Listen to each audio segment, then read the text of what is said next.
Alhamdulillahi Rabbil Alamin. Wabihi nasta'in ala umurid dunya waddin. Asyhadu an la ilaha illallah wahdahu la syarikalah. Wa asyhadu anna Muhammadan abduhu wa rasuluh. Amma ba'du. Kaum muslimin, kaum muslimat, jamaah zuhur yang dirahmati Allah Subhanahu wa taala. Kembali kita bersyukur kepada Allah Subhanahu wa taala atas begitu banyak nikmat yang Allah karuniakan kepada kita, sehingga pada saat ini, pada detik ini kita masih sehat walafiat. Kita masih bisa beramal soleh, beribadah kepada Allah Subhanahu wa taala. Kemudian salawat serta salam untuk Nabi kita Muhammad sallallahu alaihi wasallam. Kecek Nabi orang yang pilih adalah orang yang katiko namuku disabui inyonda amuah bersalawat. Maka kita memperbanyak salawat untuk Nabi kita Muhammad sallallahu alaihi wasallam. Allahumma salli wa sallim wa barik ala Muhammadin wa ala alihi wa ashabihi ajma'in.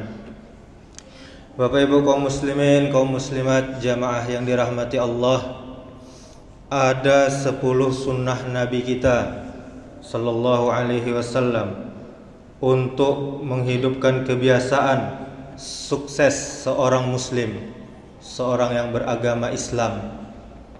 Apa itu sunnah-sunnahnya? Yang pertama yaitu solat tahajud. Karena kemuliaan seorang mukmin itu terletak pada tahajudnya.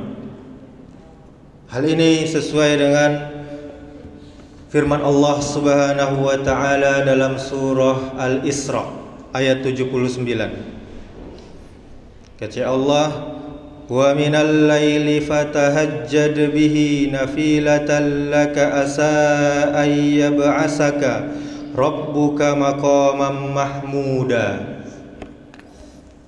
Yang artinya, dan pada sebagian malam lakukanlah solat tahajud sebagai suatu ibadah tambahan bagimu.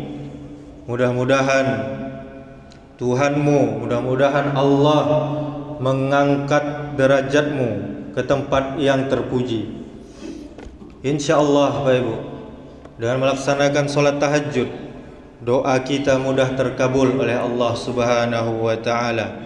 Kita semakin dekat dengan Allah Subhanahu wa taala. Dan alhamdulillah, kini bulan Ramadan, jangan pernah kita tinggalkan solat tarawih, karena itu termasuk pengganti solat tahajud. Kemudian sunnah Nabi kita yang kedua untuk menjadi seorang yang sukses, yaitu membaca Al-Quran setiap hari. Dan alhamdulillah juga ini bulan Ramadan, bulannya Al-Quran. Sesibuk apakah kita, sesibuk apapun kita, maka luangkanlah waktu untuk membaca Al-Quran, walaupun beberapa ayat saja. Nabi kita sallallahu alaihi wasallam bersabda, siapa saja yang membaca satu huruf dari kitabullah, dari Al-Quran, maka dia akan mendapat satu kebaikan, sedang satu kebaikan dilipat gandakan kepada 10 kebaikan. Aku tidak mengatakan, kata Nabi, alif lam mim itu satu huruf, akan tetapi alif satu huruf, lam satu huruf, mim satu huruf. Jadi pahalanya satu huruf dikali 10. Kemudian Bapak Ibu, dengan membaca Al-Quran dapat menjadikan suasana sekitar kita menjadi damai, menjadi tenang, dan penuh dengan barokah, keberkahan dari Allah Subhanahu wa taala. Maka dari itu seseorang yang membaca Al-Quran akan dilipat gandakan pahalanya oleh Allah Subhanahu wa taala, dan kebaikan dari Allah Subhanahu wa taala dia dicatat sebagai hamba Allah yang soleh. Kita baca surah Al-Baqarah di rumah kita, maka syaitan akan lari dari rumah kita. Kita baca Al-Quran juga bisa sebagai obat bagi segala macam penyakit, terutama penyakit hati. Hati kita ini tidak bersih, Pak Ibu. Ada kotorannya. Penyakit-penyakit hati itu banyak.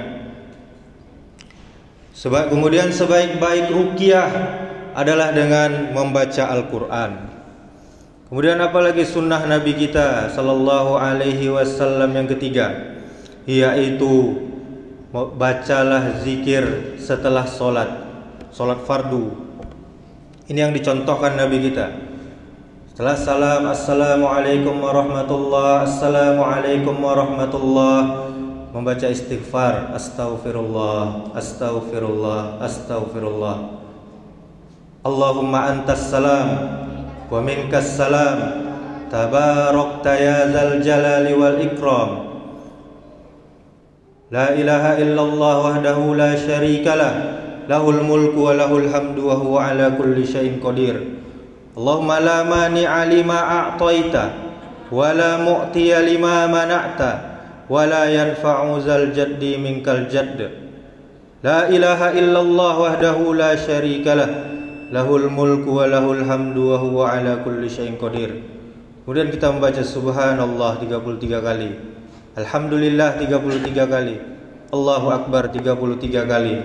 Kita baca ayat kursi, kita baca surah Al-Ikhlas, kita baca surah Al-Falaq, kita baca surah An-Nas.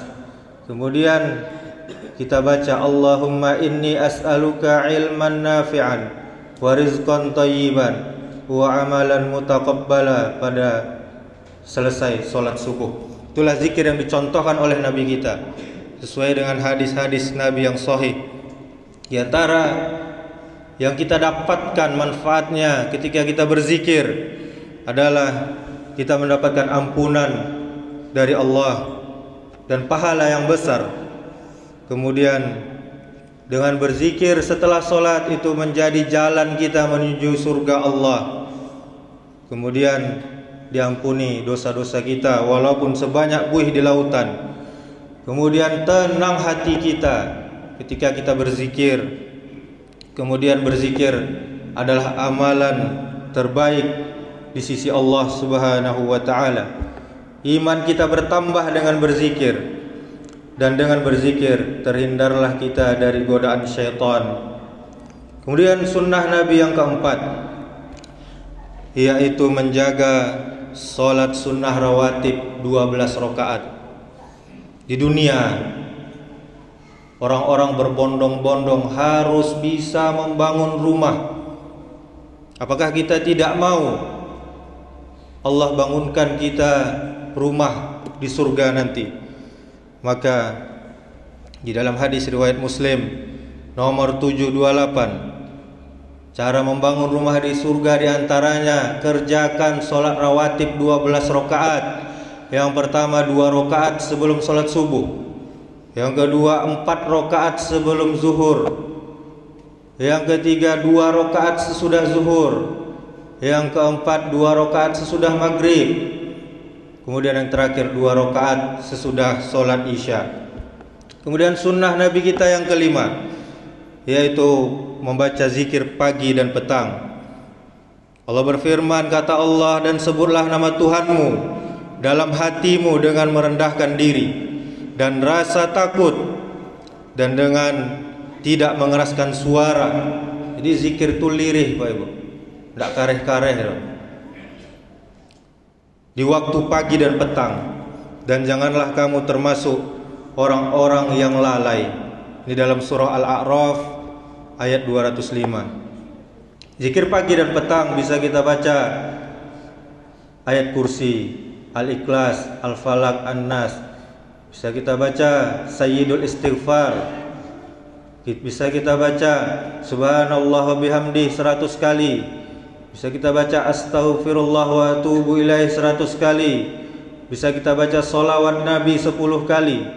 Bisa kita baca La ilaha illallah wahdahu la syarikalah, lahul mulku wa lahul hamdu wa huwa ala kulli syai'in qadir 100 kali. Kemudian sunnah Nabi kita yang keenam, Pak Ibu, jangan pernah tinggalkan masjid, karena surga ganjarannya bagi orang yang hatinya terpaut dengan masjid, apalagi anak muda. Ada hadis khusus yang menyebutkan tentang anak muda yang hatinya terpaut dengan masjid. Kemudian sunnah Nabi kita yang ketujuh, yaitu menjaga sholat duha, karena sholat duha kunci rezeki. Sebagaimana Allah Ta'ala berfirman di dalam hadis qudsi, wahai anak Adam, wahai para manusia, janganlah engkau tinggalkan 4 rakaat di awal siang, yaitu di waktu duha, maka itu akan mencukupimu di akhir siang. Hadis riwayat Tirmizi.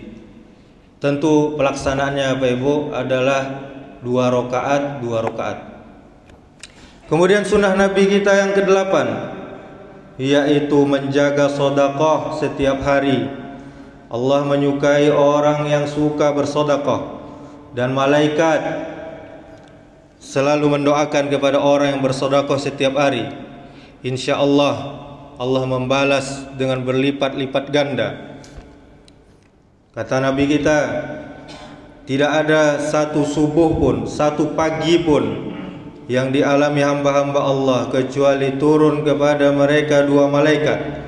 Salah satunya berdoa, ya Allah, berilah ganti bagi orang yang berinfak.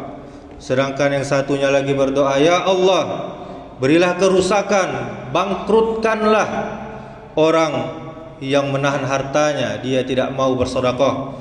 Ini hadis riwayat Bukhari Muslim. Kemudian sunnah Nabi kita yang ke-9, yaitu menjaga wudu.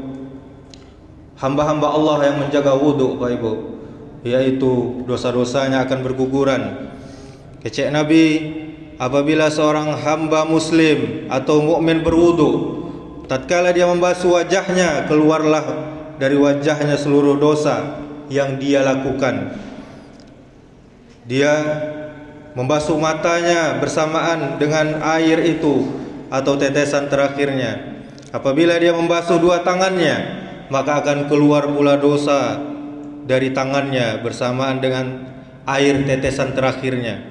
Apabila dia membasuh kakinya, maka keluarlah seluruh dosa yang telah dilangkahkan oleh kakinya bersama air tetesannya terakhir, sehingga selesai dia berwudu, dia suci, bersih dari dosa. Ini hadis riwayat Muslim. Kemudian sunnah Nabi kita yang terakhir, yang ke-10, yaitu mengamalkan istighfar setiap saat. Dengan istighfar, Bapak Ibu, masalah yang terjadi karena dosa-dosa kita itu akan dijauhkan oleh Allah Subhanahu wa Ta'ala. Kecek Nabi, barang siapa yang memperbanyak istighfar, niscaya pasti Allah memberikan jalan keluar baginya dari setiap kesedihannya.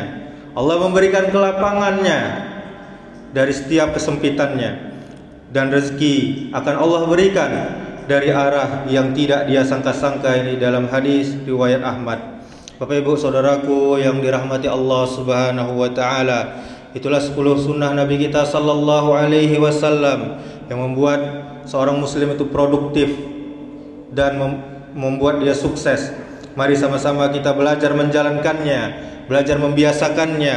Semoga kita semua dijauhkan dari segala penyakit, diberi sehat walafiat oleh Allah, rezeki kita melimpah ruah, dan keluarga kita bahagia, dan kita bisa masuk surga melalui pintu mana saja. Amin ya rabbal alamin. Subhanakallahumma wa bihamdika, asyhadu an la ilaha illa anta, astaghfiruka wa atubu ilaik. Wassalamualaikum warahmatullahi wabarakatuh.